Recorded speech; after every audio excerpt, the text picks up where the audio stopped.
Content warning. This podcast contains bones, blood, smut, and swear words.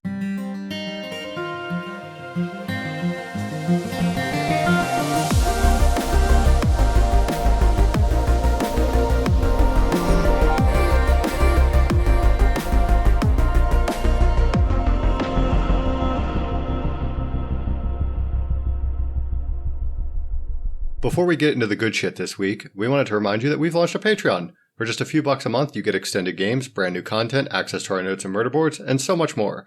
So, if you would like to be part of sponsoring Brooke's new career teaching online courses in dishwasher loading technique, you can head to patreon.com/frontline5th or follow the link in the show notes. Also, for what it's worth, Hannah may have ordered too many stickers, so if you DM us proof that you've recommended the show to a friend, she will mail you some stickers while supplies last. And I will say, as a recipient of said stickers, they are glorious. Now we'll get back to that sweet, sweet Bone Zone action. And only one of you has taken me up on my offer of feet pics. What? Act 1. Welcome, penitents. Hello and welcome to the Frontline Fifth, a Locked Tomb podcast where newly minted Lyctors explore the Locked Tomb series for the first time, while a couple of dried-out bone witches cackle over how little they really know. We're currently reading Harrow the Ninth by Tamsin Muir, and this week we are sinking down into the river on our journey through chapters 6, 7, and 8. I'm Marie, and despite my great efforts, my ceramics collection doesn't quite rival Cassiopeia's. But I'm joined today by Hannah, and I know she's got some really weird shit lying around. So Hannah, if you were mobbed by 10,000 hungry ghosts, what junk would you be leaving behind for us to pick through? So you all know about my bone collection, and that's all, real. But I think the big collection that's impressive that you would be like, I don't know what to do with this, there's too many, is my earrings. Right. I have about 250 pairs of earrings. Do you have a cataloging system to even know how many you have? No. Also with us today are our little baby Lyctors, John and Brooke, who probably haven't even reached puberty yet. How old are you two anyway? Anyway, never mind. I don't even want to know. What are you two leaving behind when the man-eating magma fish take you? I've got a pretty high-maintenance garden. Do not leave it with me. I kill everything. I don't know how. My mom was a wonderful gardener. I'm so bad at plants. My husband's gotten pretty good over time, so there's a chance that some of it will survive, but it'll be selection. John, what about you? I'm probably leaving behind basically a middle-aged, well, not middle-aged, but like a millennial corporate white male starter pack. So like you would get my golf clubs, you would get probably 100 golf polos. You get a mildly overpriced computer with several computer monitors. If any of you ever wanted to be a corporate shill, you could kill me and take my stuff. That's very funny, John. I'm also recalling you telling us once about your random collection of t-shirts from your mother. Oh, yeah, you can take that, but a lot of those are problematic. I love how you said middle-aged, and they're like, not middle-aged, millennial. Sorry, John. Anyway. Marie, I want to know what shit you're leaving behind. My favorite collection that is adjacent to a ceramics collection is that I accidentally have a teacup collection. Ooh, I love that. Yeah. And accidentally because literally everybody just decided that I collect them, and then they would give them to me. Oh, I've been there. Yeah. So anyway, we've got places to be. So let's hop on into the river. Before we do, is there anything you want to share with the class about these chapters? Hey, I was kind of excited. We finally got some of the training arc that I predicted would happen. I mean, sort of, kind of in a let's just jump into the deep end and who needs to know how to tread water sort of training. True. I'm so excited that we're doing the trope of 10,000-year-old being is just bored with reality and just frustrated with everyone's existence. So Mercy Morn, I'm already halfway there, and I'm only, not middle-aged, millennial. I'm millennial years old. So I fully appreciate her. I think I actually am going to like how fed up her character is. It was immediately enjoyable. And then also we got some soft confirmation, soft backtracking on some of the theories that Brooke and I have had about the river and kind of how it works and everything. These were interesting chapters. I would say, gosh, independent research, and it's not even my birthday. I did feel like you. It was pretty glorious. I love anyone who can pronounce punctuation marks like Mercy can, but I appreciate that everyone has to insert, she can't make the hiss sound correctly, so she just says hiss. It makes me so fucking happy. Wait, I also have one more thing that I'd like to throw out, which is that after months now of being kind of confused when Hannah or Marie made jokes about John. Finally, last episode, I was like, "There is something really weird here," and so there are too many jokes. And so John literally stopped. He goes, "I'm going to write something on a paper. I'm not going to tell you what it is, but I have a theory." Yes, he sent a picture of it to me. I sent a picture of it to Brooke before I started reading. I was like, "There's got to be a character named John. Like that's the only thing that makes sense here." Little do we know, it's fucking God. I started reading it. I was like, "Oh my god, John!"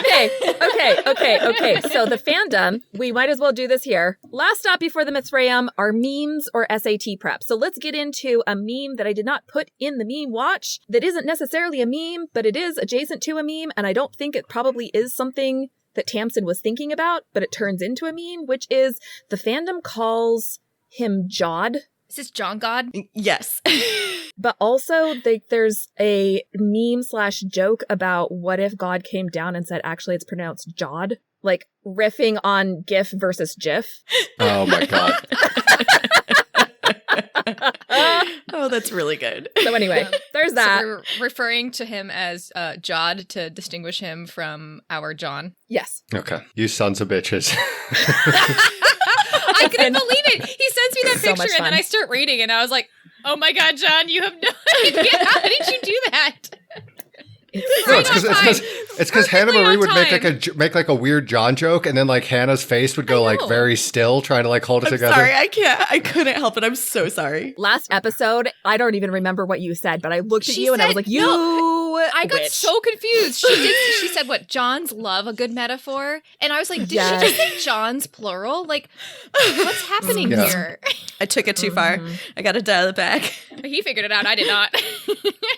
Again, I would not have figured it out if it wasn't for the faces. Marie's face and Hannah's face at the same time was just like, wait, that's suspicious. I mean, we held on. It came at just the right time. I mean, I will say this had been going on for some time. This was true We in had the no entire idea. last season, We'll if you have to go listen back. You have to go splice Yeah. it together, John. So, other memes. There is a point in the river where Harrow says, "Lord, someone's crying." And then it says he muttered a nonsense word under his breath that you didn't understand. Uh-huh. So I want you to Someone's Google crying, my lord. Someone's crying, Lord. No. Oh my god, really? Here I am looking at them being like, "It's a clue. What is the nonsense word?" No, it's fucking kumbaya. Just so you can revel in this. Because he also, I think right before this, he mutters, "For fuck's sake," under Yes. his Oh, yeah. breath. That's good. I love that. There's actually a third one where it's something else that Harrow doesn't understand, and I don't know what But that one I is. thought that was a clue. So here's the thing. In the past few chapters, there were points at which like Harrow couldn't understand a word or like it didn't match. And I was like, "Oh my god, this is her like psychoses." And it's like hiding important facts. No. Thank you, Marie, for pointing out that I shouldn't read into everything because she occasionally is just fucking with us. A little bit later, this is one that I almost missed. And it's also, I think I know that this is a meme because of like Reddit and like and I looked it up and I was like, I don't understand this meme. But Harrow saying like, what happens, like you wouldn't die if you got separated from your body, like what would happen to your body? And Mercy's like, well, you wouldn't die, but we would definitely kill you. And she says something about like, you don't know anything. You are like a little baby. And that is also a meme. Apparently it's it's called the layers of irony meme. It's peak millennial humor. You say that, but I don't. I don't know this one Gotta at be all. terminally online. It's like a terminally online, like peak millennial, like, how many layers of irony are you on, dude? And he's like, I'm like 5 or 6. And he's like, you're like a little baby. Watch this.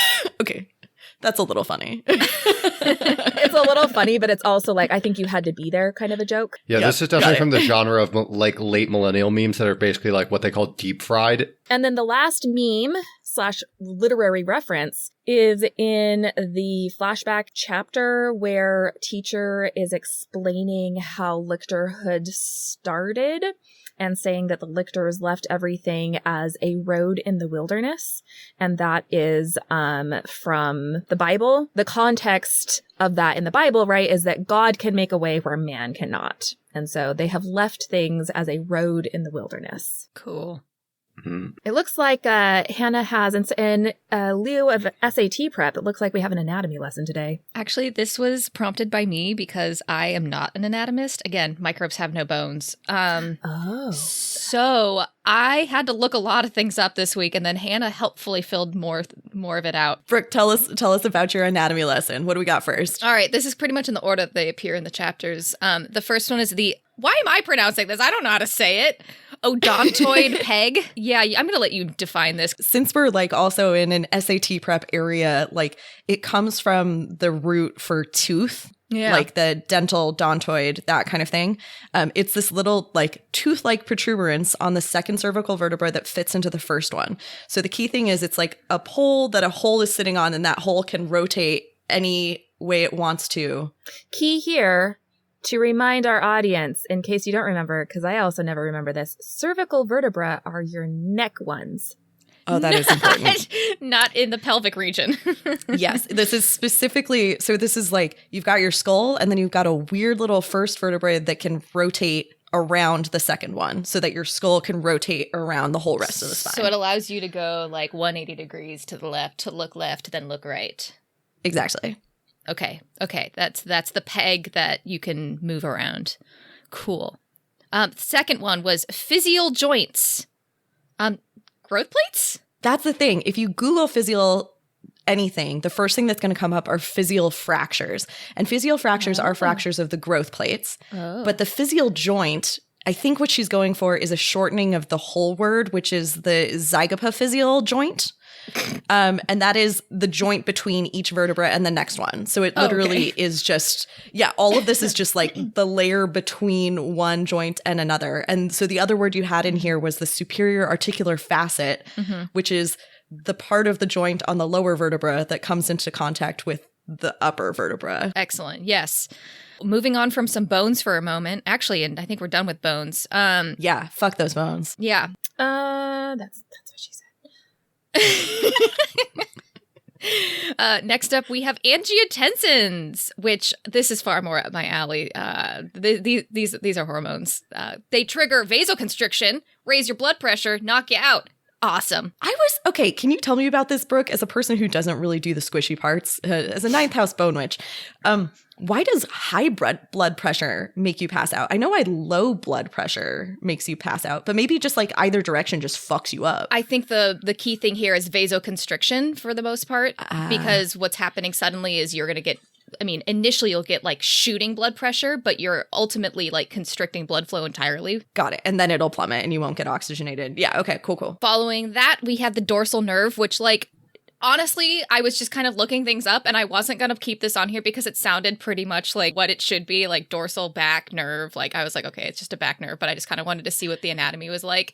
Unfortunately, I'm on Google Images, and I'm looking up dorsal nerve, and apparently there's a dorsal nerve in the penis, and I just got so many dick pics. I didn't want that. Brooke, you see, medicine is for men and men only. And so if you injure your dorsal nerve as a man... So many unwanted dick pics. John, I realize, so you're right, the medicine is for men, and of course, so men don't know about this yet, but there's actually a dorsal nerve in the clitoris as well. This is like legitimately a thing. It was like a more recently understood thing that there actually is sensation everywhere. Well, so why are we calling them all the same thing? I have a long rant I could go on how the way people who are in medicine talk about human anatomy is insane. It is at odds with how everyone talks about any other animal's anatomy.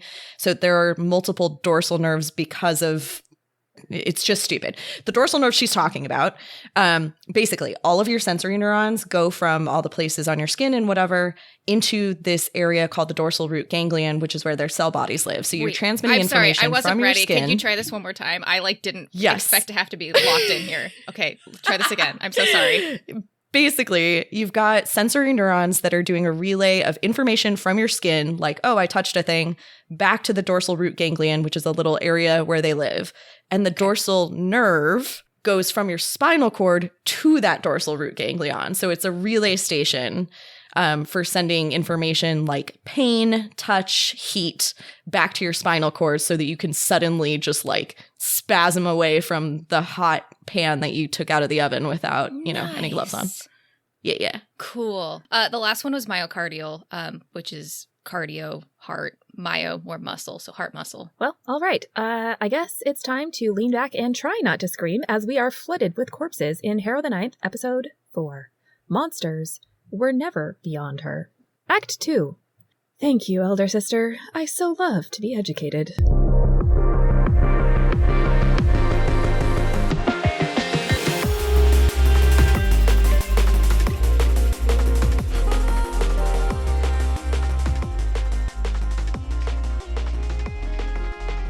This section of Frontline Fifth is safe for anyone who has read through Chapter 8 in Harrow the Ninth. Let's recap. Chapter 6, 8th House Skull, 9 months before the Emperor's murder. You meet your elder sister. The Saint of Joy forces the Emperor's hand. God plunges you into magma. Chapter 7, 6th House Skull, surrounded by bodies. You do necromancy in the river. God pulls you out. So, Harrow wakes up in a wheelchair, paralyzed from the neck down because someone has necromantically frozen her by tying a cervical nerve in a knot. Literally. I think it says she has an exciting view of her lap. Yup. And it becomes clear quite quickly that the person pushing her is the author of this paralysis and is a Lyctor, the Saint of Joy. And it becomes equally clear that she is in a mood. The Saint of Joy is the type of person who can pronounce punctuation marks out loud, and she has no time for the bullshit around her. She has no time to wait for God to finish his interminable meetings, and she has no time for cohort officers to slow her down. And when a lieutenant tries to stall her, asking her to wait until the meeting is done, she does an incredibly precise amount of necromancy, spikes his blood pressure, and he faints. I love this. By the way, it's the trope of just being able to like knock somebody out with like one punch. And it also gives you such an intense amount of information about this Lyctor before you even meet her officially, because she has tied a nerve in a knot to paralyze Harrow, and she can precisely, like stiletto knife, just like make somebody pass out with hormones. It's like she knows a lot about anatomy in a way that nobody else has done necromancy around us. Right. And additionally, she not only knows stuff, she is a very precise person. She's just not sloppy. She is very neat in everything that she does. She does have time for Harrow Hark.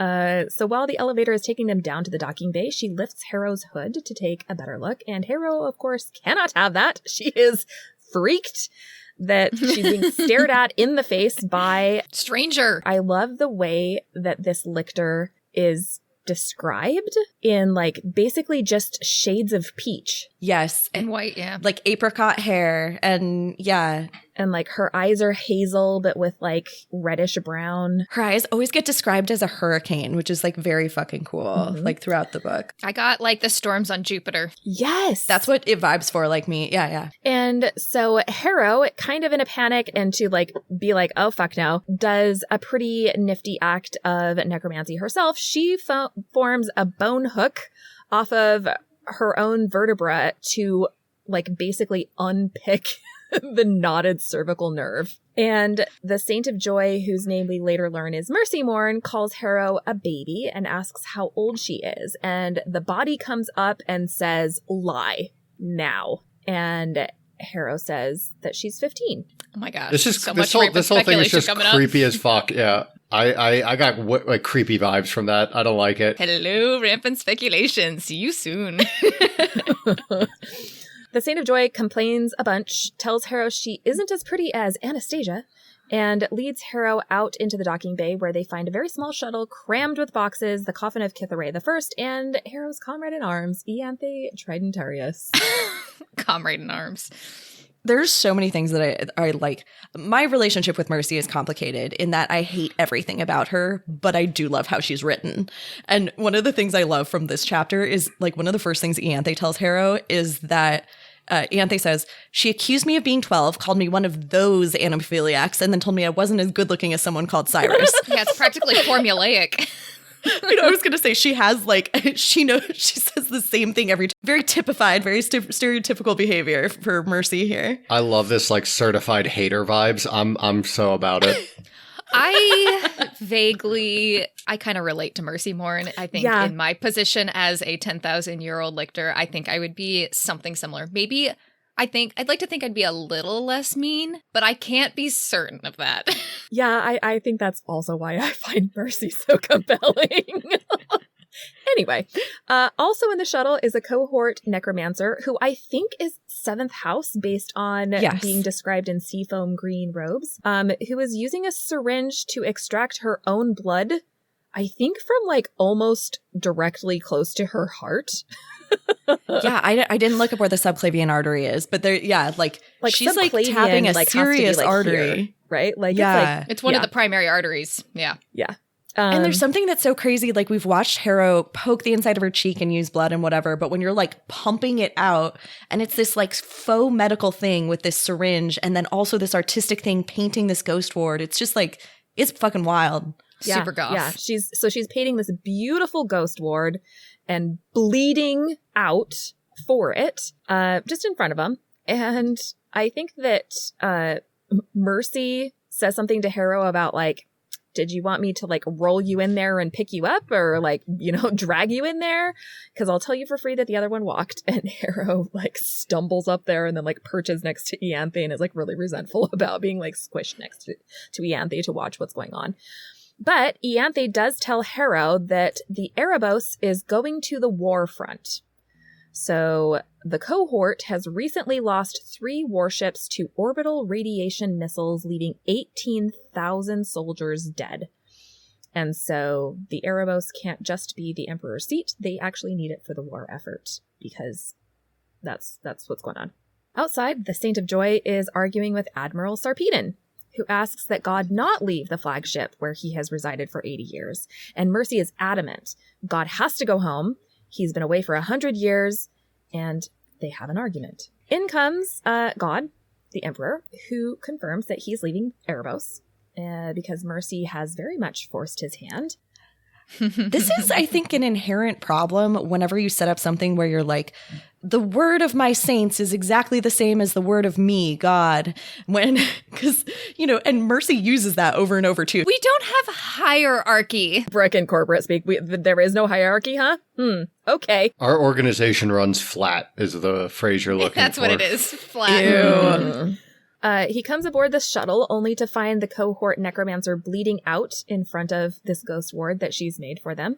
And he says, for fuck's sake, and revives her and makes a note to tell Sarpedon to give her a commendation for this. Hey, you know what? Okay, so John and I both were like, we don't trust the Emperor. He's got to be a bad person. I really don't want to be like absolutely slapped in the face with my expectations getting higher, but I think he's good. He didn't have to revive this person. He could have just been like, another one, huh? Yeah. And you'll notice that Mercy and Ianthe and Harrow Hark all basically watch this person bleeding out and are like, okay. I do want to say that it seems like the description of his necromancy seems different. Yeah. Yes. Bright. It's like a bright light and Harrow can't see what's going on. Like even when Mercy is doing it, it's precise and impressive and Harrow couldn't pull it off, but she knows what Mercy did. Yeah, it's like not and included. I feel like that's not true for God. This necromancer wakes up and is kind of like, oh man, like I didn't get to die for the Emperor, and then kind of like sadly like kisses her fingers at the Emperor, and then the she's like, oh shit, resignation there's was saints. weird. And then she's like kissing her fingers at the saints, and then she's like, I think Harrow? Harrow's one of them. And she's like kind of uncertainly kissing her fingers at Harrow. Love It's that. like the you're wearing trope the right of another trope of the person who wishes for like a glorious death and just can't get it. Yeah. Like just No, sorry, not today. the guy who plays the owner of the hotel in John Wick. He's in a movie like Ancient Rome, somewhere around that era, and they're like shooting arrows, and he like runs up because he just wants to die, and he like stands in front of like 1,000 arrows, and they all miss him, and he's just so frustrated. That is very funny. I love the trope of like just trying to die and just like seemingly can't do it. It's great. Necromancer leaves, and the shuttle leaves Erebos to the sound of the cohort soldiers praying throughout the docking bay, and the Emperor gives a rousing speech that Henry V would be into, and off they go into space. That speech was surprisingly compelling for one that's like, hey, you're a weapon alive, and also you're a weapon to me dead. Like, I'll turn your blood into like slings and arrows or something, and I was like, Yeah, your breath into a what? roar. Yeah, but that's the thing is like the content of it is like really kind of dark and utilitarian and like I will use you, but it also like I'm not a soldier, but I imagine that if I dedicated my life to this effort, that it would feel worthy to go on dedicating to this effort continuously. And either way, it's a very rousing speech, like psychologically. If you're not listening close enough to the content, you're like, damn, I feel feels. Yeah. God tells them that they are headed to the Mithraeum, and they can't simply get there through piloting through space or using the cohort's means of high-speed travel, which is steelies, because Ianthe says, well, I thought there might be a steely. And it's like she's excited to see a steely or something. And oh my God, the way that Mercy describes these is so unnecessarily metal. Yeah. Covered in dead languages, continually bathed in oxygenated blood. The type of thing where if there's a steely on board, you're like, oh, look, a steely. A steely. I fucking love that, though. She's like, Thank you for know. my continuing education. He also points out that we've discovered faster than some way to break physics prior to this. Like, that doesn't involve necromancy, it feels like. Like, there was like a science version of faster than light travel, but it wasn't useful. Yeah. He says that explicitly. Yeah. I do think that I'm going to like all this snark between Mercy and Ianthe. It's honestly snark. I'm sorry. I'm going to spoil it. It is snark between each of them and everybody else. It is if they are in a room, either one of them, mwah. I love snark. Snark, snark, snark. They're not going to use whatever this like FTL or closer like subluminary travel, because there's also a conversation where Jod is telling Sarpedon to use subluminary. So it's like, and we already knew that, you know, it only took an hour to get from Pluto to Earth. So like they've cracked something about travel, space travel. They've also got this like faster than light steely travel, but also they can't get to the Mithraeum specifically through steelies because you have to have like these anchor points or something. And instead they are going through the river. Mercy and Jod are arguing over analogies, but basically it comes down to this, that the river doesn't share the same spatial constraints as the rest of the world, so you can drop into the river and rapidly emerge at dramatically different coordinates in space. For example, 40 billion light years away in just 6 minutes of travel time. It's the Nether from Minecraft. Yeah. Huh? What is? Well, save it. Okay. For when? For the game. Oh, fair enough. So there are some drawbacks, to which, number one, it is extremely hard to survive in the river for any length of time, even for a Lyctor. So basically, nobody can survive except for Lyctors, and Lyctors can only survive for like up to 7 minutes. And number two, the second that the ghost ward stops working, the whole ship is going to be mobbed by ghosts. And so God is going to push the shuttle physically into the river, and everybody on board has to focus on keeping their souls tethered to their physical bodies that are going along for the ride. Because if they come out on the other side without their soul intact with their body, Mercy will kill them immediately. So God is teaching them kind of like how they're going to keep their souls tethered to their body, and they talk about Pyrrha's projection trial in Lab 3, and I'm so confused. John, did this sound like the winnowing trial of Lab 2 to you? I didn't take it that way, but that's an interesting one. And Pyrrha's from the second house, right? Pyrrha Dove or something. Deve.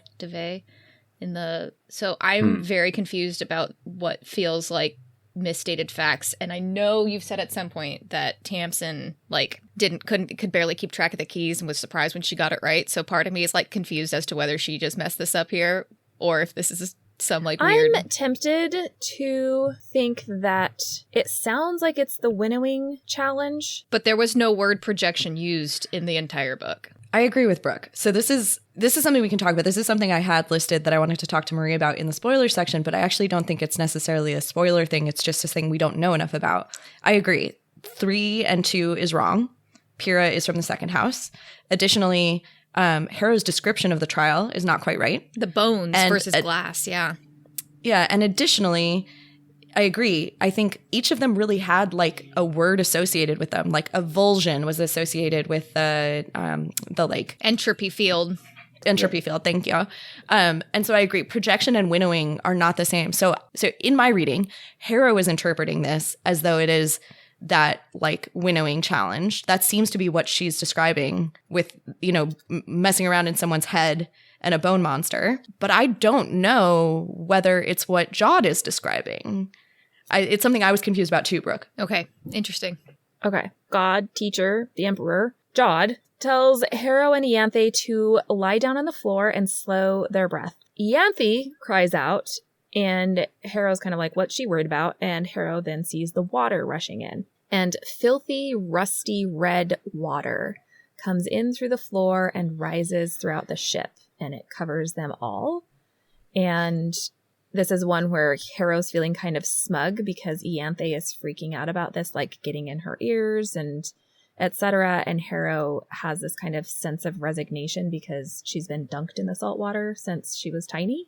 The water is also just not empty. There's a lot of fucked up shit floating in it, like just skeins of skin.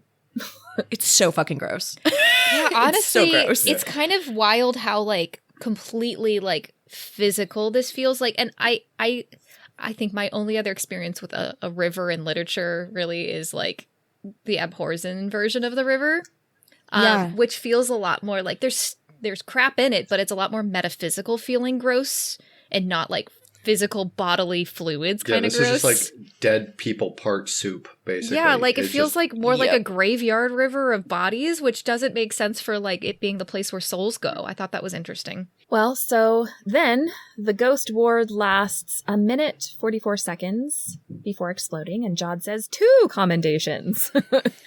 Almost immediately, as soon as the ghost ward explodes, the bodies start pressing up against the plex viewing panel of the shuttle, and Mercy goes, "Blech!" And God says, "Oh, I hate this part." They're also like not even whole bodies. Like some of them are like disembodied torsos, and like it's pretty gross. And Harrow hears wailing at the back of the shuttle. The water in the shuttle starts to fill up with the flotsam and jetsam of bits of corpse. Harrow tries to shield her bare feet from the body parts by icing them over with bone, and her necromancy isn't working right. And like she like tries to pull a piece of bone from her own body, and it like leaves some blood in the water. And Jod reacts immediately and goes, "Harrow, hark, no theorems." And Mercy says like, "That's impossible, he couldn't." And then she says, "John, stop her, she's using theorems." It's a great moment. So that's twice that Harrow has kind of impressed Mercy. The first time was when she undid the knotted nerve, and now doing theorems in the river. Totally agree. And then Harrow opens her eyes, and she is in a sea of bodies of children with their faces painted with the skull mask paint of the Ninth. And she starts screaming. Even with her hands over her eyes, she can see the bodies, probably because it's not actually her physical body that is seeing them, right? This is all in your head. And the water is boiling her alive. Her blood is coming up in plumes in front of her. And Mercy is desperate to get out of there because the shuttle's integrity is starting to fail. And the Emperor grabs Harrow and tells Mercy to gun it. And meanwhile, back at an awkward tea party, Act 3. Then the path to lictorhood is independent research? Gosh, and it isn't even my birthday.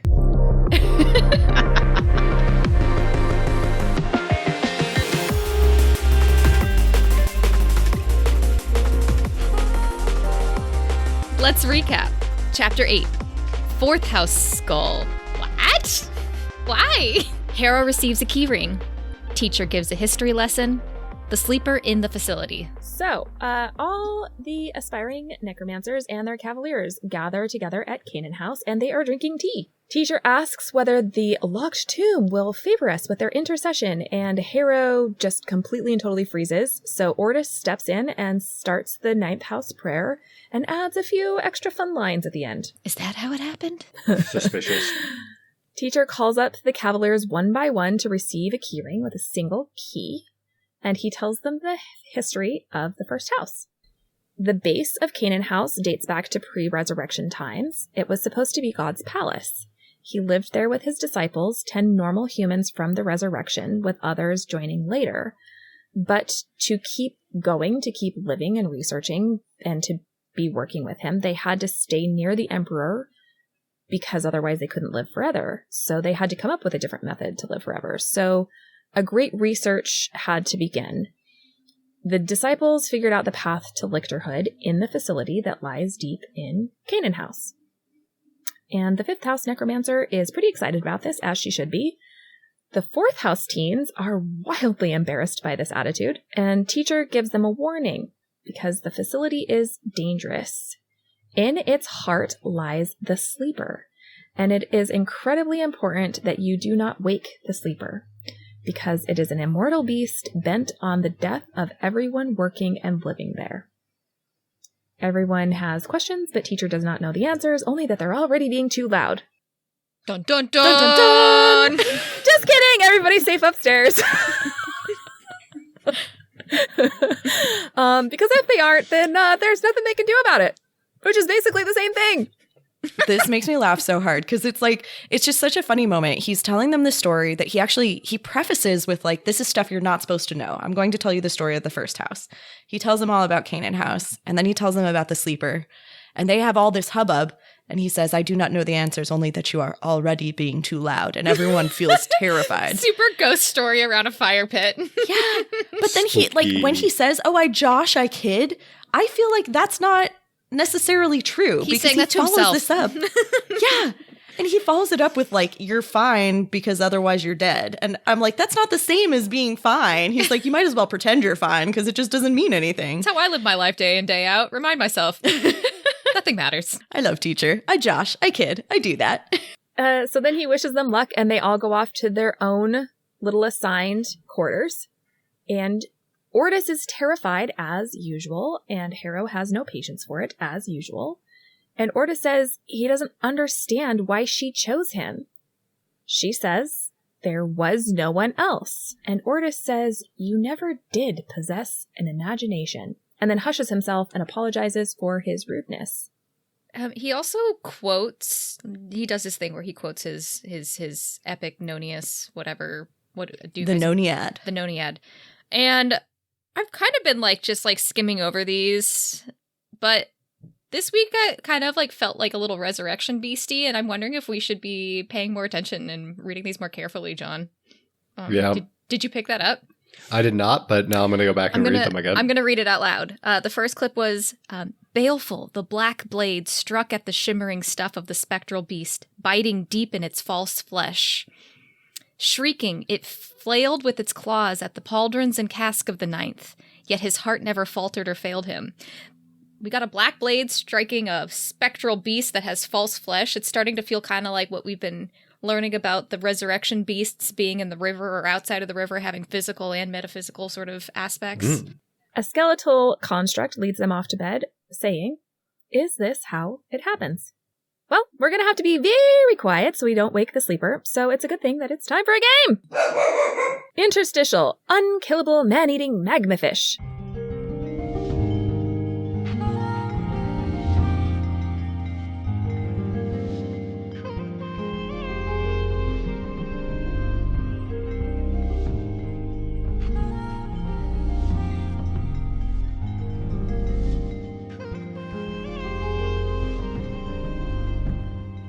Is the liminal space between life and the beyond a river? A well? A layer of magma? Only God knows. Sort of. I think we can all agree that Jod's metaphors and analogies are flawless and probably will only continue to improve. So today, in honor of his achievements, this week we are playing a game originally made famous by that great work of American cinema, Community. That's right, it's time for A Thought with Another Thought's hat on. I love it. I also love that Harrow was like, I think the fact that he's God gives him about 30 more seconds. Yeah, for me to tolerate this metaphor. I liked the metaphor. I'm sorry, we'll get to it. Oh, okay. Well, in this game, we are going to ask each of our hosts to come up with a couple of analogies to rival the King Undyings. So we're going to start with John. John, what is your analogy that explains World of Warcraft? Imagine you're in a cave and you're chained and you can't move. You're just looking at the wall and you see shadows dancing along the wall in front of you. Sorry, is this just Plato's allegory of the cave to explain World of Warcraft? Yes, it is! Yes, World of Warcraft is basically Plato's allegory to the cave if you ripped off Warhammer 40k and Lord of the Rings and a few other pieces as well. So that's all you're getting. Do I even know Plato's allegory of the cave? No, allegories are only good if you know what the metaphor is referencing. Wait, so. no, you guys don't know Plato's allegory? Okay. No! I do. Uh, Go for it, John. I don't want to. I'm going to have to explain. All right. Anyways. Are you it's basically explaining? Are you giving an analogy that is an allegory? Because Yes. isn't that 2 layers of analogy? Well, we're looking for at least I'm 5 like a layers. little According. baby. Yeah. How many hats is this analogy wearing? Is this not wearing? Okay, I'll look it up later, and then I will be Yep. amazed at your analogy. Okay, John? Me too. Me too. Me too. Oh, I'm just so clever. Is really what this is. Yes. Great. Okay. Brooke, what's your analogy to explain the science of dairy farming? Okay, so like at high levels, dairy farms are kind of like a human healthcare system. Like some of them run a lot of tests and have like robot machines and like have all this digital information. But then I'm there's already other farms, kind of like my dentist, where like everything is still recorded with pen and paper. So we have both. We have both. So very much like a human healthcare system. But instead of doctors being the experts that everyone turns to for help, in this system, it's the registered dietitians. Huh. And that's because, like, health isn't really the focus of dairy farming. I mean, like, it is incidentally because sick cows don't make a lot of milk. But the point is that doctors are not the experts in the science of dairy farming. It is the nutritionists. Fascinating. I don't know that that's, like, I'm not saying that's a bad thing, but there is a lot more science around questions that kind of, like, I don't know, exactly how many grams of ice cream can I eat every day without getting fatter? Instead of like science that's more like how do these complex signaling pathways like interact to regulate health states. So the science is just very different. Aw, you're such a nerd. Yeah, well, okay, Hannah, what's your analogy to explain podcasting? I have 2. Thank you. So podcasting from the point of view of the listener. You go outside to walk your dog and there's a bunch of crows screaming at each other and you have no idea what they're yelling about, but they seem to have a lot of opinions and you wish they would have them somewhere else. Yep. Then Yep. there's podcasting from the point of view of the creator, which is a bit like singing Madonna into your hairbrush in the bathroom. You're totally uninhibited and you're feeling yourself. And then you notice that the window shade is up and everyone can see you. Fuck. I would like to share my analogy for how prokaryotes differ from eukaryotes, and it really just has to do with, if you live in a studio apartment, you don't put walls up. But if you live in a mansion, you do. That's it. That's all. I like that. Hmm. In our next round, what is your analogy, John, for building a computer? It's building a piece of IKEA furniture that's really only 8 pieces, but the 8 pieces are ludicrously expensive. It's really, really simple to do. But if you screw up, it's probably going to cost you somewhere between $100 to $1,000 per piece that you screw up. And you just have to wear a little grounding bracelet the entire time so that if you touch things, you don't short circuit. Otherwise, it's really just very simple IKEA furniture building if you can follow a manual. I always called it Legos for adults, yeah. Yeah, exactly. God, Although now I wanna I was do going it. to use that as a metaphor, but then I realized that probably a lot of folks like doing Legos as adults, and that seems condescending. So Oops. I did identify with Mercy earlier. You don't understand, Brooke. Marie explicitly told me that she feels that if she was 10,000 years old, she would become someone like Mercy. Marie and I overlap in a lot of ways. So many. I feel like we've all identified with her a little bit this episode. It's true. Yes. Okay, so Brooke, I think that you have an analogy for getting your piano tuned. Oh yeah, this is super fresh in my head. I got my piano tuned a week ago, and it's a lot like a death by 1,000 cuts, but for your ears. Oh, no. If you have to be there for it. Yeah.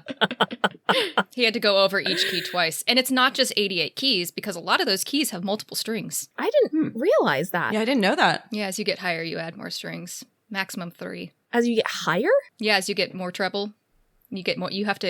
It's too tinny with one string. You need to add resonance. So you're saying as you get more treble, it's That more makes sense, trouble? actually. Yep. Yeah. Yeah. Okay. So, Hannah, you've got an analogy to explain recessive versus dominant negative alleles? Yes. So this is when I'm teaching genetics, how I explain. So people know about dominant versus recessive. That's basically if you're doing a group project where you're paired off into two people, as long as one person is actually doing the work, it doesn't matter if the other person is napping. The project will get done, right? It's annoying, but it'll get done. That's dominant recessive. Now, a dominant negative allele is like when you're doing a group project and one person is doing the work and the other person is throwing rocks at them the entire time. Yep. So it's just not going to get done, even though there's one person who's competent to do the work. So that's your dominant negative genetics lesson for the day. Okay, well, I'll follow up with an additional genetics lesson, which is I did have to put this into practice. We had a lab where students work with different DNA replication machinery mutants in yeast. And so there's different things that can go wrong. So if you're copying your DNA, that's called a polymerase, and it has a function called proofreading. And that's like being able to have backspace on your computer. So if you type the wrong letter, right, you can just backspace and then put the right letter in. And then there is mismatch repair, which is more like autocorrect, where after the fact, when the wrong letter has been put in, that isn't something where backspacing is going to help you, but autocorrect could, right? It could come in and do that. Going through this analogy in my wrap up, and all of these freshmen are kind of like their eyes are glazing over as I'm giving this beautiful, wonderful analogy. And I said, yeah, it's kind of like when mismatch repair doesn't work and you don't have autocorrect. It's kind of like why before Apple figured out their autocorrect function, all of my texts would just have a lot of ducks in them. And I just kept on going. And it took them a good 30 seconds to figure out. Oh my God, that's amazing. That's so fucking funny. I guess that's one of those age marks, I guess, now. Yeah, because it took them so long because they thought I was talking about emojis. Oh, no, pre-emoji. God, we are really dating ourselves on this podcast. This episode is... It's wild. I mean, I am so sorry to tell you, John, and I think that I am the oldest person here, but when you say, oh, we're not middle-aged. I count middle age as starting at 50. I was counted at 40, yeah. Yeah, if I counted at 40, I'm so sorry. It's happening. Things were better when we were kids. You know, we had better summers back then, and Christmases always had snow. Okay. Pogo sticks. Got some trouble with worms.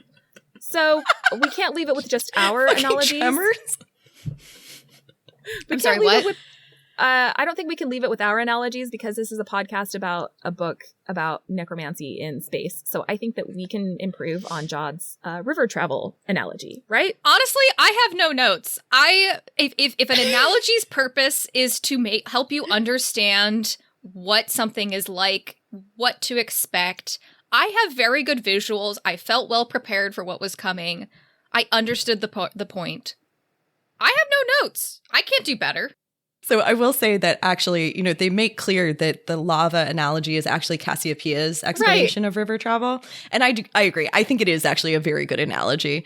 The parts that I think are funnier are where he's like, when you're going into the river, it's like dropping into a well. And Mercy's like, You're making up another liquid-based metaphor for we already have a fucking liquid-based. You just jump into the river, Jod. Yeah, exactly. But I completely understand his problem with calling it a river because it has no flow. But it kind of must have flow because my other thing is if you are actually managing to pop in and then move and then come out in a different place in space, I feel like the lava analogy already has movement in that magma such that you're moving a short distance, but you come out a farther distance away on the surface. That's what I was picturing anyway. He did actually talk about it carrying you a little bit. So you're not wrong, but sorry, just like Loki, he's talking about how all of the bodies are in Harrow's head. How much of the river is in their head? How much of it being water is literally just because they decided on a metaphor? Well, and he talked about the ship even being around them not being real and that also being in their head. It's almost as if they moved entirely into a 100% metaphysical space. Like a pocket dimension. I was just thinking, pocket dimension. Yeah. that is something where I still don't understand this whole thing because it has to be that you are moving physical objects into a different dimension that is this liminal, spiritual dimension. where ghosts live? I have a lot of questions about what is physical body and what is They soul did and what at is some touchable. point describe it as basically made of spirit magic. Yeah. Hmm. And like there is banks to the river. And then they Like, you can tempted stand on the shore? physical portion of the resurrection beast into the water. There's some weird shenanigans going on here. Yeah, there's some shenanigans and Wait, hold on. I need to make this joke. I want a hyperpotomous for Christmas. Only a Thank you. hyperpotomous will do. Yeah. Yep. Hyperpotomous travel. Yeah. do hippopotamuses exist? You mean in our world or their world, No, Marie? On Earth, on planet Earth, on the first house. No, the I mean, planet of the first house. after the resurrection, right? Like, do the 9 houses understand what a hippopotamus is, or is it just that like Mercy so he's- has been resurrected, and he was like, and she's like, no, you cannot have hyperpotamus travel. Have we not all been picturing the resurrection beasts as giant hippopotamuses this whole time? Because that's what I've been doing. They're like just giant. They're giant river beasts, like that are scary as Yeah. shit. They're like that, basically actually. hippos. They point their toes when they walk along the bottom when they They're push little off. ballerinas. They're so cute. Yeah. No, okay. So I think it's time to think about what comes next, and it's time for rampant speculation. Act 4. John, stop her. She's using theorems. I really know that it's hard to take seriously anything that a 15-year-old says. But Brooke and John have conspiracy theories that are as good as any 10,000-year-old Lyctor. So, Brooke and John, what the fuck is happening? First thing, are there 2 wars going on? Sounds like it. We've got like the Lyctor War, which is like trying to kill the resurrection beasts, or mostly running away from them. And then you also, what seems like you have here a civil war, which makes sense because we're just going around conquering all these planets. I'm assuming there's some type of resistance, like generally when you're conquering folks. Yeah, they call them remnants. It sounds like they're against the inevitability of the 9 houses. There's a lot of like sort of aside comments that kind of have culminated in my idea that there's been a civil war for the past 100 years. That's been the amount of time he's been gone from the Mithraeum, right? So yeah, it sounds like there's maybe this civil war that's involving like anti-house forces, this war front that we keep hearing about, and maybe these orbital, what was the word? Resonance missiles or something? Nukes.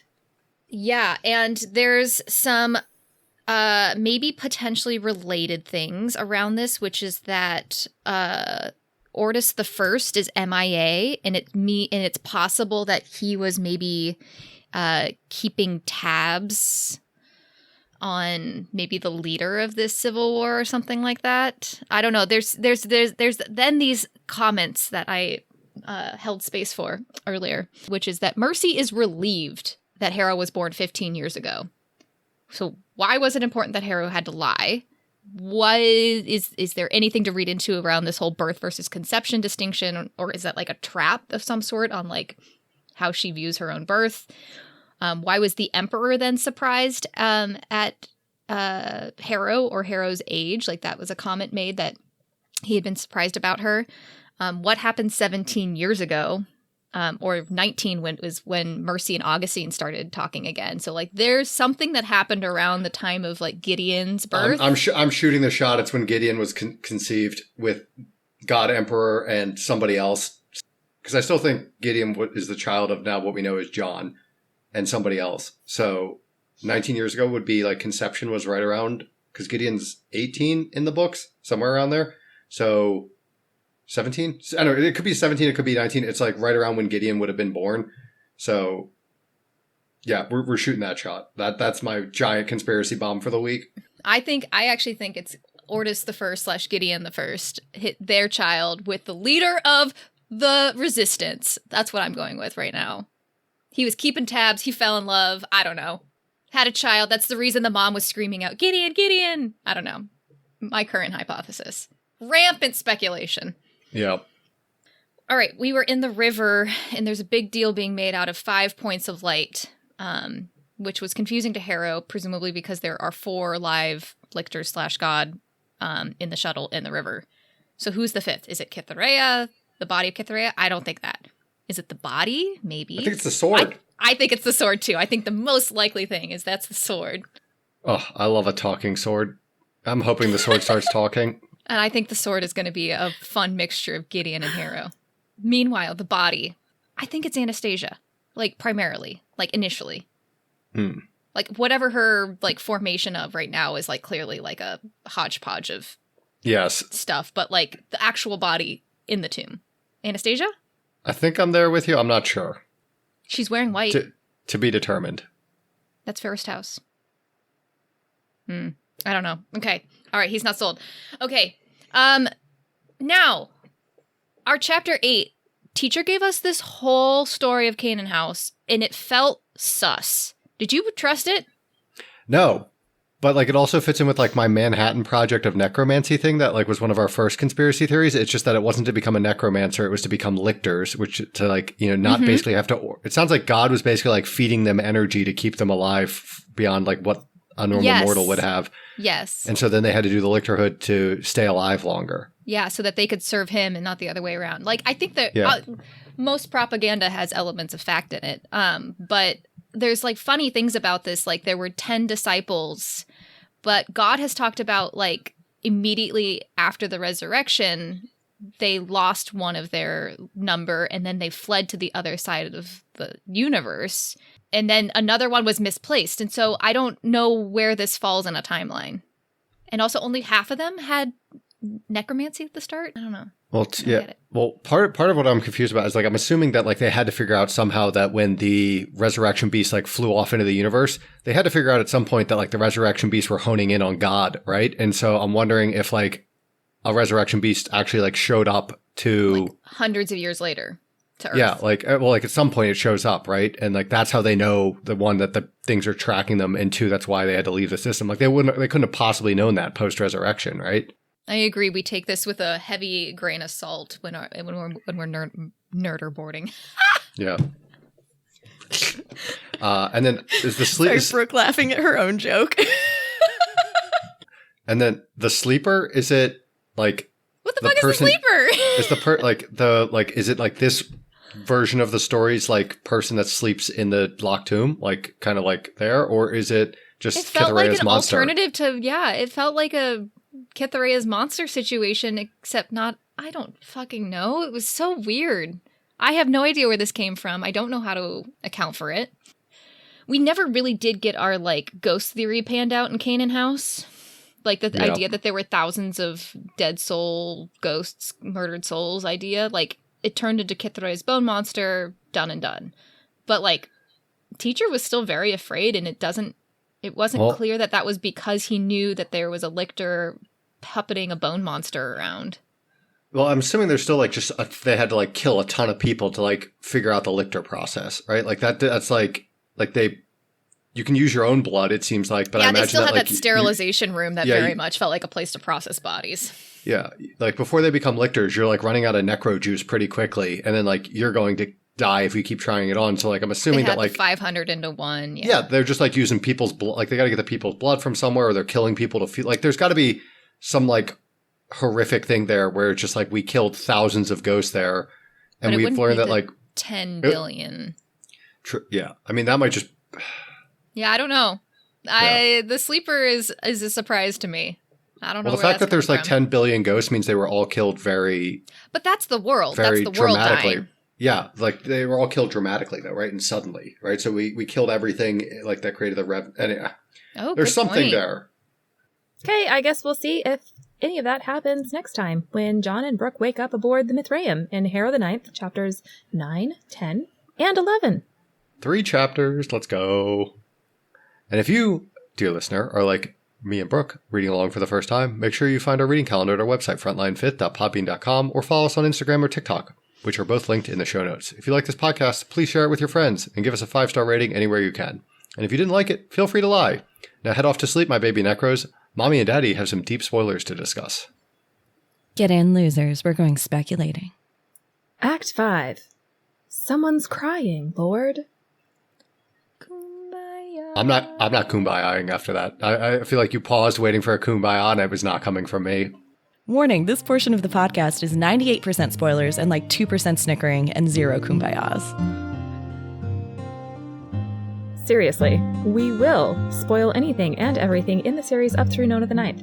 So if that's not what you want and you wanted kumbaya, turn back now.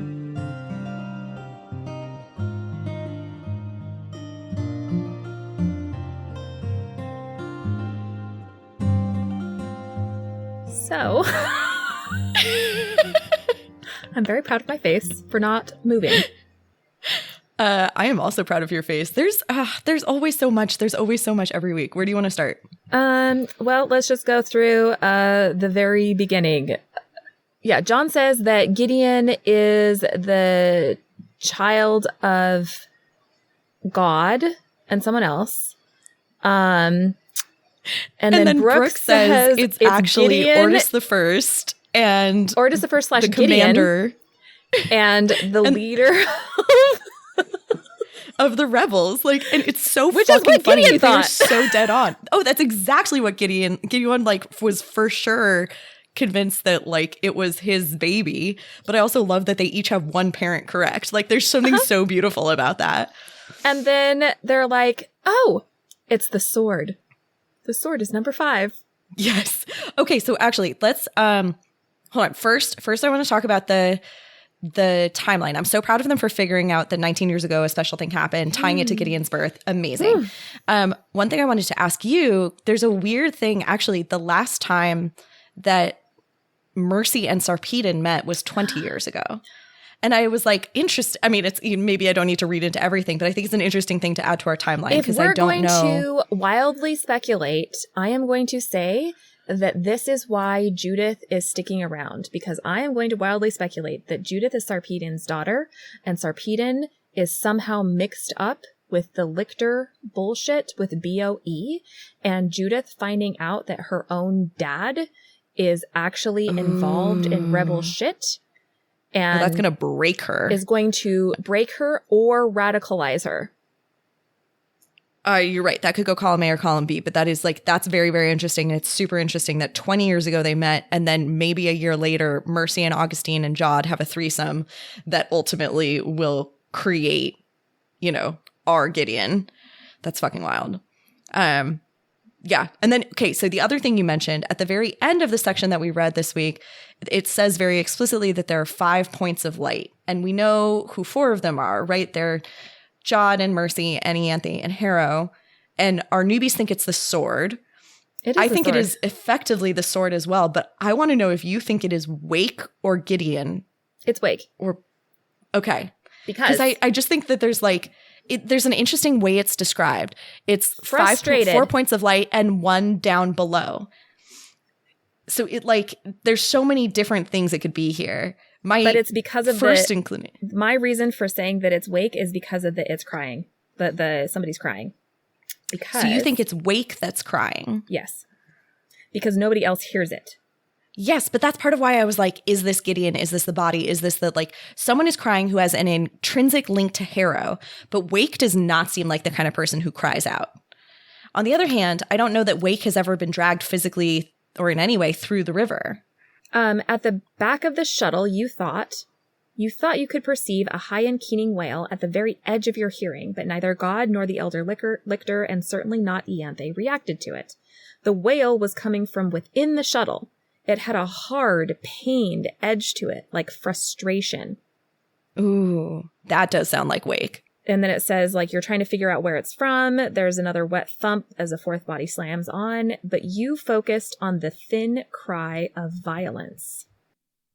Yes. Okay. All right. I'll buy that. That all does sound very Wake-like. I had interpreted someone's crying as crying out in pain, crying out in fear, but the second you add in that the frustration violence, and pain and fear and violence, I think all of that is Wake, but I also think it's because that is a revenant that is only stuck to an object.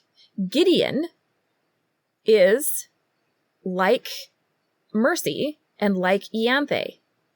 Loveday's soul is not going to be crying out. Nibirius' soul isn't going to be crying out. Gideon's soul isn't going to be crying out because they are merged and they are protected. Yeah, except that Gideon's soul is it's just a whole other can of worms that we don't know enough about where Gideon's soul is. We think it's partially tethered in Harrow. It's partially tethered in the sword. But it's more similar to Gideon and Pyrrha. Yeah. I like this as Wake. I like this as Wake a lot. I just think that Gideon is a weirdly unknown quantity. I agree that Gideon is a weirdly unknown quantity. I also think that Harrow's melding with Gideon is protecting and bringing Gideon's soul along for the ride. in a Yeah. body in a way that Wake's soul is not, in a way that Wake's soul is like having to cling to an object. I didn't think about that like through sheer power of will force, Wake is doing what Harrow is supposed to be doing, which is holding her soul in her body, and Wake is holding her soul in the sword with like every ounce of willpower that she has. It's not something that's been magically tethered there. Yeah, because very otherwise interesting. she has to Okay. be ripped off into the river. I also wanted to talk about so a couple other things.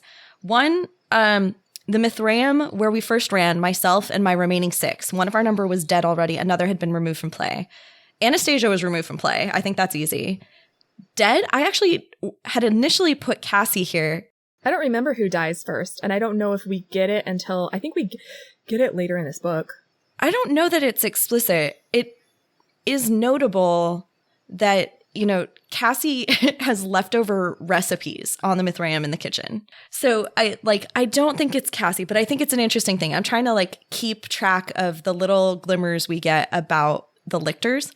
And we do know that Cassie dies. It's a real focal point of these chapters, except that I don't think that she is dead.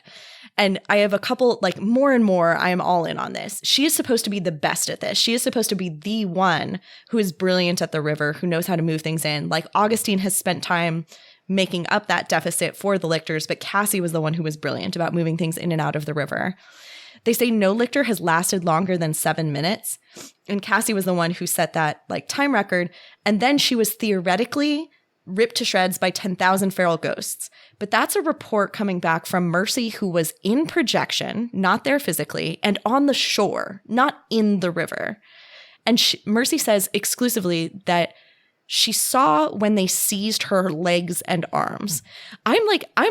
Here's my hot take. My rampant speculation is that Cassie actually fucking worked out something with a bunch of ghosts, made a pact in the way that Harrow will basically make a pact later in this book, and that they intentionally dragged her down to a stoma. I think she's on the other side. I think she fully physically transported herself to the other side. That's my insane rampant speculation on Cassie. It's also notable that chapter...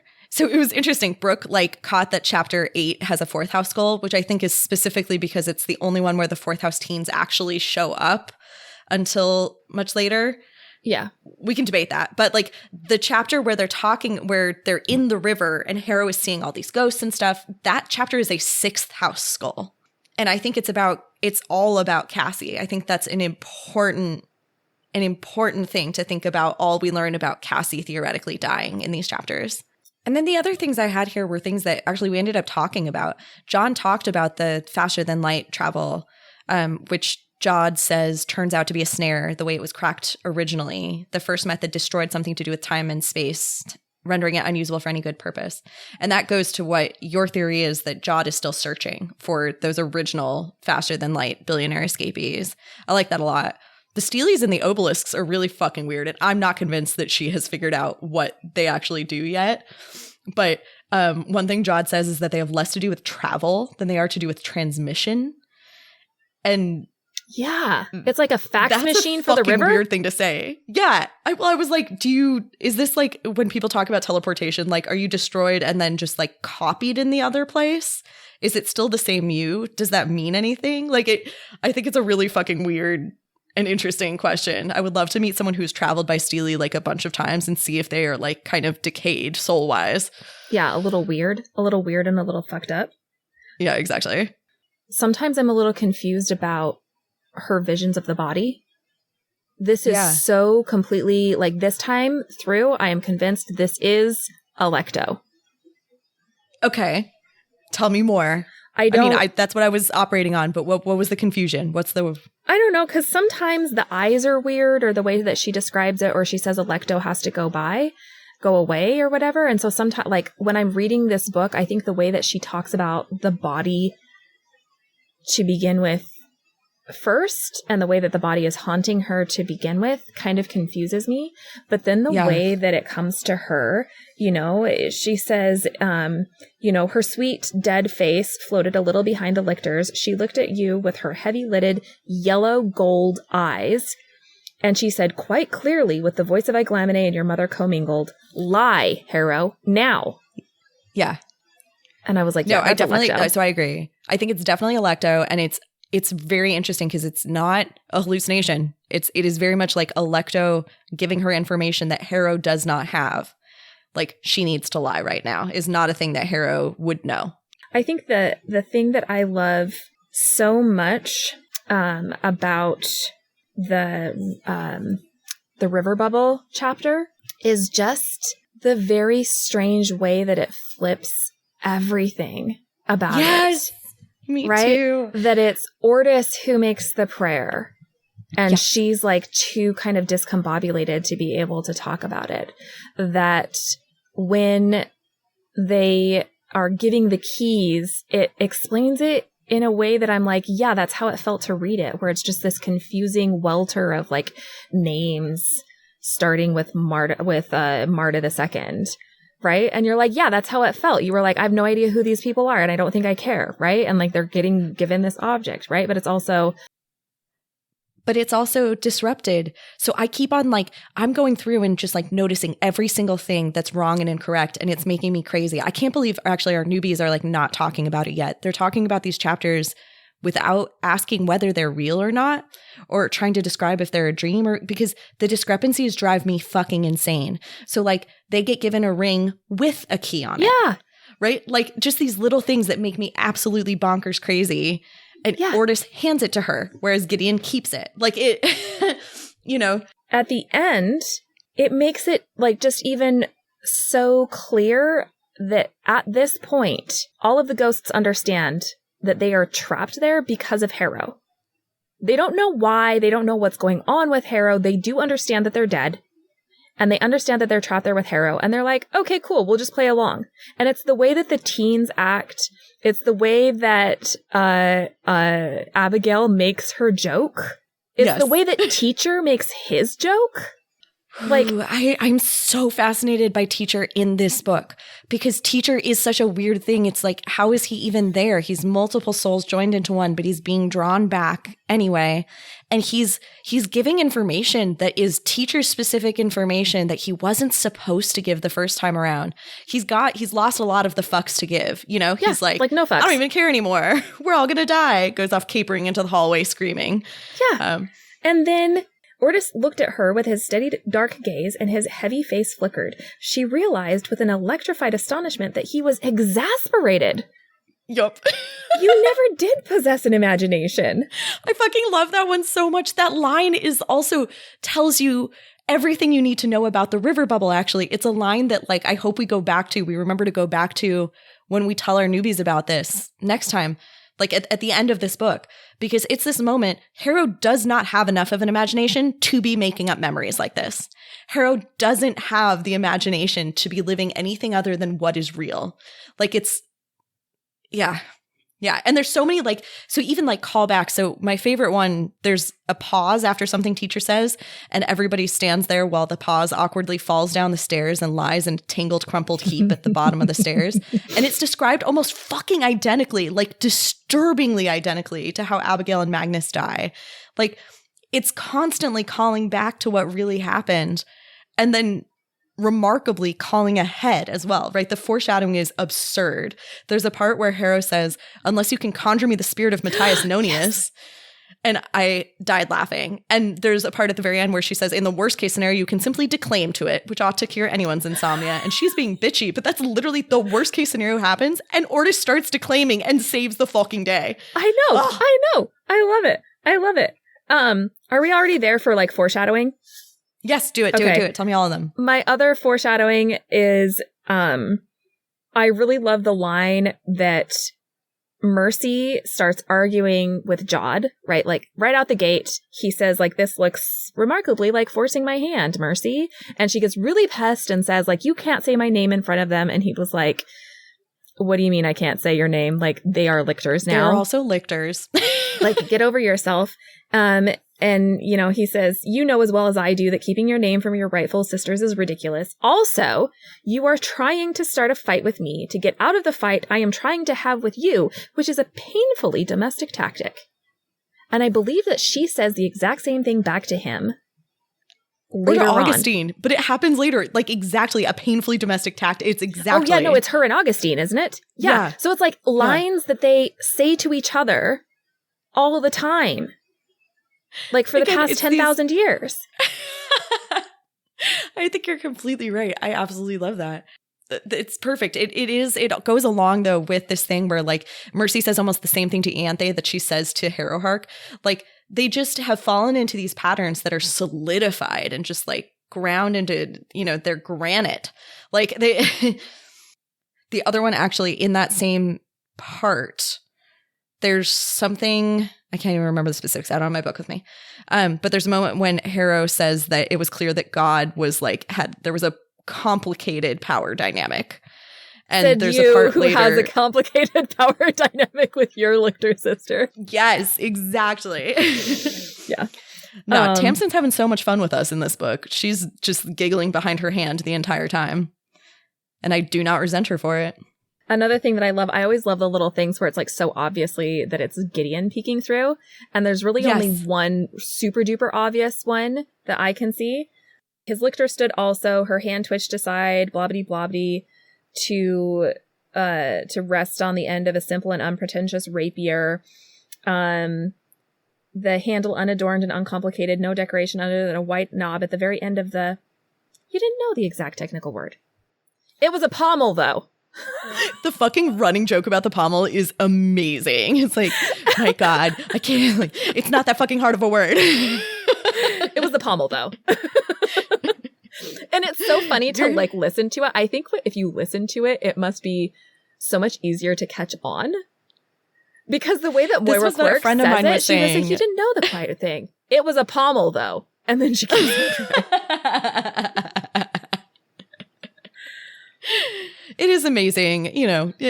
Gideon can't help herself sometimes. She's going to make commentary. Yeah, she should. Do we want to end on our rampant speculation about what the fuck is going on with Pyrrha's trial? Okay, actually, yes, let's do it. I'm glad that Brooke brought that up because it's something that I noticed and it bothered me a lot. So he specifically says lab 3. We know it's lab 2. And then the quote, Harrow says, so you recall the enormous construction of regrowing bone, your hands encased in it so that you could not wrench yourself free, your mind voyaging nauseously into the chamber of another person's brain. So like parts of this are real. Her remembering her brain voyaging in someone else's brain. There was a construction of regrowing bone. Her hands were not encased in it. And in fact, she could remove her hands at any time and it would shut off the trial. That was the whole fucking deal. The other thing that is like super weird to me about this, again, so it was the winnowing versus the projection trial. Projection is the term that Jod uses. And he says that they'll need this skill set because their mind and body won't couple automatically. So I was trying to figure out if I thought that was really what the winnowing trial was trying to teach you, was to have your mind and body couple. It almost made me wonder if Pyrrha herself was a necromancer. And part of this, this is going to sound bizarre, but when teachers telling them about the beginning, there's the resurrection, and initially there are the 10 disciples, right? And those 10 disciples are Mercy and Christabel, Augustine and Alfred, Cassiopeia and Nigella, Gideon and Pyrrha, and then Ulysses and Titania. Keeping in mind that Ulysses and Titania were dead pre-resurrection. And so 5 of them are necromancers. I almost wonder if Pyrrha was one of the necromancers. If she has some fucking weird necro-cavalier duality, but that she was always the best friend of Gideon, was always going to be paired with him. And she has such a weird thing. She keeps herself alive in the background of Gideon's mind this whole time. Maybe something weird will pop up, but the reason that I'm hesitant about that just has to do with what we know about Pyrrha and Nona and what we know about the bodies. Yes, she doesn't have any necromantic capability, but technically she's in a necromancer's body. Right, so if her soul was necromantic, she would be able to do it. Because that's the problem, is that Powell's soul is necromantic. He can do necromancy in Cam's body. It just causes Cam's body a lot of problems. It's also interesting that Gideon himself, Gideon, is a Thanergy void. That, like, he negates necromancy in a weird way. I don't know if that plays into this at all. I just think there's something fucking weird about Pyrrha. You were right you've always brought up that they always call it Pyrrha's trial. But now that there's like these discrepancies here, I wonder if Pyrrha has her own trial and it's something we haven't even seen, which makes no sense. Well, the third house would have been Cyrus and Valency. And they would have been the newer crop that came up, and we know almost nothing about them. Yet literally, other than that they painted fabulous life-size nude portraits of one another, we know nothing about them. And then, wait, Ulysses and Titania became which house? Fourth house. Yeah, I don't know. There's something here to unpick. And it certainly could be a scenario where Tamsin was wrong. But so far what we've learned from her is that she's rarely doing things on accident. And that even if she does things on accident, she manages to weave it in. They always come back and mean something. Act 6. See you next time, my little nunlets. Well, it looks like we're nearly at the Mithraeum, so Hannah's decorating style is finally going to come in handy. We will be back next week to meet the rest of the lictors in Harrow the Ninth, chapters 9, 10, and 11. If you want to follow along with us, our reading calendar is available on our website at frontline5th.podbean.com, and you can follow us on Instagram and TikTok, which are linked in the show notes. If you enjoyed this podcast, please tell your friends and give us a 5-star rating anywhere you can. And of course, if you didn't enjoy the podcast, feel free to lie. We have a Patreon, which you can join for access to bonus content every month. You can become a patron, those pillars of the necromantic community, at patreon.com/frontline5th. We are hoping to open a merch store shortly on Redbubble. If that exists, by the time this episode launches, we will link it in the show notes. Finally, if you have any fun theories you'd like to share with us, feel free to email us at frontline5th@gmail.com. And with that, I'll just remind you not to unlock any tombs or open any doors without permission because, ghosts. Bye! Frontline Fifth is a Locked Tomb podcast conceived by Marie Adamako and starring Marie Adamako, Hannah Grunwald, Brooke Anderson, and John Ryan. Our cover art was designed and created by Marie Adamako, who also edited this episode.